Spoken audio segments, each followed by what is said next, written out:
పెద్ది అర్ధరాత్రి 12:51 ఆయన కన్నుమూశారు. అయితే మృత్యుతో పోరాడి అలసిపోయిన పెద్దన్న నిన్న రాత్రి సమయంలో చనిపోవడం జరిగింది.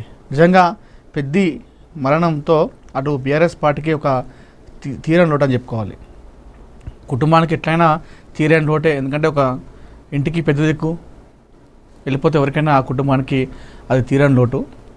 అటు కుటుంబంతో పాటుగా బీఆర్ఎస్ పార్టీకి కూడా పెద్ది సుదర్శన్ రెడ్డి లేని లోటు అనేది అది క్లియర్గా కనిపిస్తుంది. నిజంగా పెద్ది సుదర్శన్ రెడ్డి గారి ఆరోగ్యం బాగాలేదని చెప్పడంతోనే ఎంతమంది పరిగెత్తుకుంటూ హాస్పిటల్కి వచ్చారంటే, నాయకుడు అంటే ఇలా ఉండాలి కదా, అంటే అజాత శత్రువులు ఎవరూ లేకుండా ఏ పార్టీలో ఉన్నా కూడా అందరూ మనతో మంచిగా ఉండాలి, మనకేమైనా అయితే మన గురించి ఆలోచించాలి, ఆ విధంగా ఉండడం అనేది చాలా కష్టం. అలాంటి వ్యక్తుల్లో మన పెద్ది గారు అని చెప్పుకోవాలి. నిజంగా కేసీఆర్ గారు స్వయంగా హాస్పిటల్కి రావడం ఏంది, కేటీఆర్ హరీష్ రావు దగ్గరుండి చూసుకోవడం ఏంది, మొత్తం అంటే ఎంత మంచోడైతే ఆ విధంగా అందరూ స్పందిస్తారు.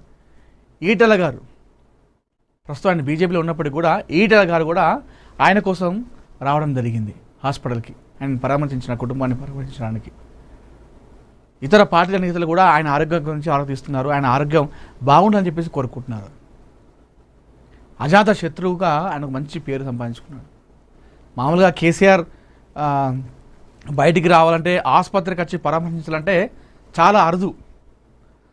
తన కుటుంబ సభ్యుల్లో ఎవరికి ఏమైనా అయితే హాస్పిటల్కి వచ్చి ఆ విధంగా పరామర్శిస్తాడు. ఉదాహరణకు వాళ్ళ మనవడికి సర్జరీ అయితే హాస్పిటల్కి వెళ్ళినట్టుగా, ఎవరైనా దగ్గర ఉండి ఎక్కువ ఆయనకు దగ్గర సన్నిహితులు ఉంటే చనిపోతే అలా ఇంటికి వెళ్ళి పరామర్శిస్తాడు, ఆ కుటుంబానికి ఆ పార్థివ దేహాన్ని నివాళులు అర్పిస్తాడు.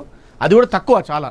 అలాంటిది పెద్ద హాస్పిటల్లో చేరగానే సీరియస్ కండిషన్ తెలియగానే కేసీఆర్ స్వయంగా ఆయన కోసం వచ్చిందంటే అర్థం చేసుకోండి ఆయన ఎంత మంచి వ్యక్తి. అంటే పార్టీలో ఉంటే నమ్మకంగా ఆ విధంగా, అంటే ఈ మధ్యకాలంలో చూస్తున్నాం రాజకీయాలు ఎలా ఉంటున్నాయో, ఈరోజు మంచిగుంటే నెక్స్ట్ డే నాడు ఎక్కడ వెన్నుపోటు ఓడుస్తాడో తెలియదు, జాగ్రత్తగా ఉండాల్సి వస్తుంది.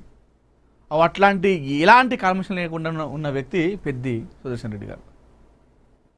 అంటే నమ్మిన బంటు కేసీఆర్కి కావచ్చు, కేసీఆర్కి ముఖ్యంగా 2001లో టీఆర్ఎస్ పార్టీ, అప్పుడే టీఆర్ఎస్ పార్టీ ఆవిర్భావం నుంచి ఆయన కేసీఆర్తోనే వెన్నుంటున్నాడు. మధ్యలో ఎక్కడ కూడా ఆయన పోలేదు. ఉద్యమాల సమయంలో ఉద్యమకారుడు కూడా ఆయన, ఉద్యమాలు చేసిండు తెలంగాణ కోసం, లాఠీ దెబ్బలు తిన్నాడు, అరెస్ట్ అయిండు. బీఆర్ఎస్ పార్టీ ఫస్ట్ నుండి ఇప్పటి వరకు ఉన్న వ్యక్తుల్లో కేసీఆర్ అదేవిధంగా పెద్ద ఇద్దరు మాత్రమే, మిగతా ఎవరు లేరు వెనకాల. ఈటెల వీళ్ళందరూ బయటికి వెళ్ళిపోయారు. హరీష్ రావు కానీ, ఆ తర్వాత కేటీఆర్ కానీ ఆ తర్వాత వచ్చిన వాళ్ళే. కేటీఆర్ కూడా 2009లో వచ్చాడు. కానీ టీఆర్ఎస్ పార్టీ పెట్టినప్పటి నుండి ఇప్పటి వరకు అందులో కంటిన్యూగా ఉన్నదంటే ఒకటి కేసీఆర్ అయితే, రెండు పెద్ది సుదర్శన్ రెడ్డి. ఎస్, నిజం ఇది. ఆయన నిజంగా మృత్యుతో పోరాడి అలసిపోయాడు. అంటే ఆయన ఎంత ఫైటర్ అనేది కూడా మనకి తెలిసిపోయింది. వారం రోజుల పాటు ఆయన ఫైట్ చేసిండు, నేను ఎలాగైనా బ్రతకాలని చెప్పేసి ఫైట్ చేసిండు. కానీ అందులో అలసిపోయి కన్ను మూసిండు. ఫైటర్ అంటే ఇలా ఉండాలి, నేను ఏ విధంగా అయినా బతకాలని చెప్పేసి ఒక ఆశను చూసినావా, ఆ ఫైటర్. అందులో కూడా ఆయన ఫైటరే. అంటే 2 రోజుల పాటు కూడా మెదడు బ్రెయిన్ స్పందన లేదు, అయినప్పటికీ కూడా ఆయన ఇంకా ఫైట్ చేసిండు, నేను బతకాలని చెప్పేసి ఫైట్ చేసిండు. చూసినావా, ఆ ఫైటర్ ఆయన. యశో హాస్పిటల్లో ఆయన చనిపోవడం అయితే జరిగింది. నిన్న రాత్రి కన్నుమూశారు. 12:51 కన్నుమూయడం జరిగింది. ఎన్నో రకాల ప్రయత్నం చేశారు, డాక్టర్లు వచ్చారు, అమెరికా డాక్టర్లు వచ్చారు, ఇక్కడ డాక్టర్లు ఎన్నో రకాల ప్రయత్నం చేశారు. కేసీఆర్ దగ్గరుండి చెప్పిండు డాక్టర్కి. కేటీఆర్ హరీష్ రావు ఎప్పటికప్పుడు డాక్టర్లతో మాట్లాడడం, ఆరా తీయడము. అమెరికా డాక్టర్లు కూడా వచ్చి ప్రయత్నాలు చేశారు, ఇంజక్షన్లు అన్ని రకరకాలుగా అన్నీ చేసినప్పుడు కూడా ఆయన పాపం అక్కడికే రాసి పెట్టింది ఆయనకి.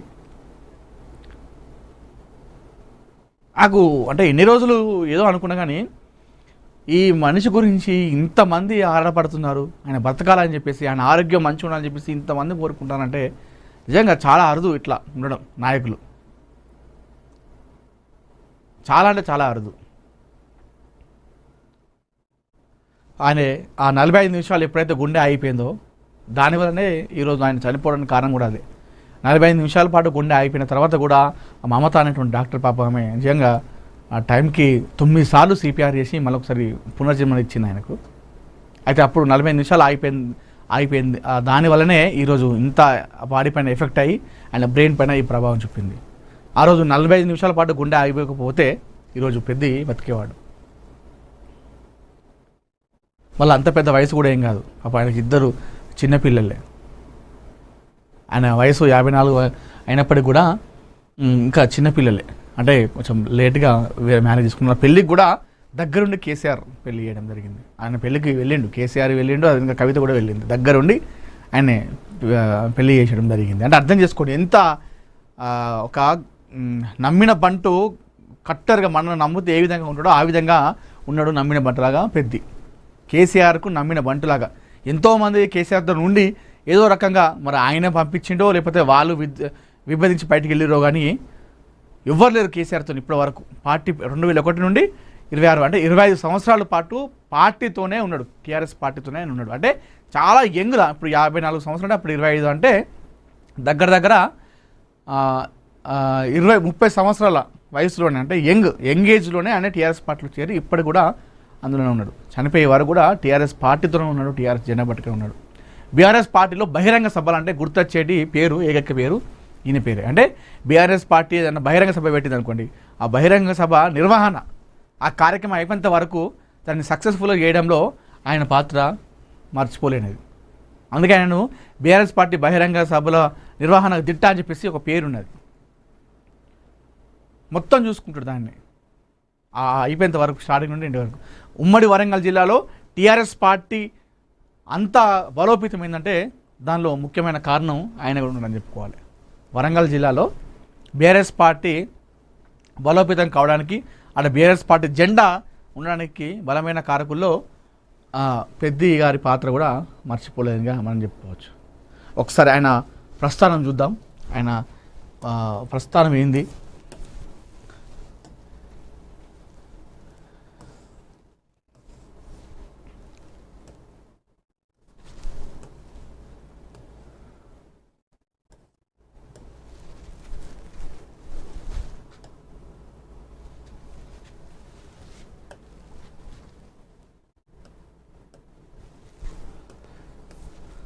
నిజంగా అంటే వాస్తవానికి కూడా అందరూ ఆశాభావం వ్యక్తం చేశారు, ఆయన బతకాలని చెప్పేసి, బతుకుతాడని చెప్పేసి అనుకున్నారు. కానీ సో ఆయనకు నిన్నటి వరకే దేవుడు అక్కడి వరకే ఉంది కాబట్టి ఆయన, కానీ ఉన్న రోజులు నిజాయితీగా బతికిండు, ఎవరిని ఏమి ఇబ్బంది పెట్టకుండా ఆయన బతికిందని చెప్పుకోవాలి. రైట్. పెద్ది సుదర్శన్ రెడ్డి 1974 ఆగస్టు 6న జన్మించిండు. సో జూలై 31 తారీఖున అంటే అర్ధరాత్రిన చనిపోవడం జరిగింది. తెలంగాణ రాష్ట్రానికి చెందిన రాజకీయ నాయకుడు. 2019లో తెలంగాణ రాష్ట్ర సమితి పార్టీ తరఫున నర్సంపేట శాసనసభ నియోజకవర్గం నుండి ప్రాతినిధ్యం వహించాడు. తెలంగాణ పౌర సరఫరాల సంస్థ చైర్మన్ కూడా ఆయన ఎన్నికయ్యడం జరిగింది. సో ఏదైతే 2018లో ముందస్తు ఎన్నికలు జరిగినాయి కదా, అప్పుడు కేసీఆర్ ముందస్తు ఎన్నికలు రావడం జరిగింది. ఒక 6 నెలల ముందే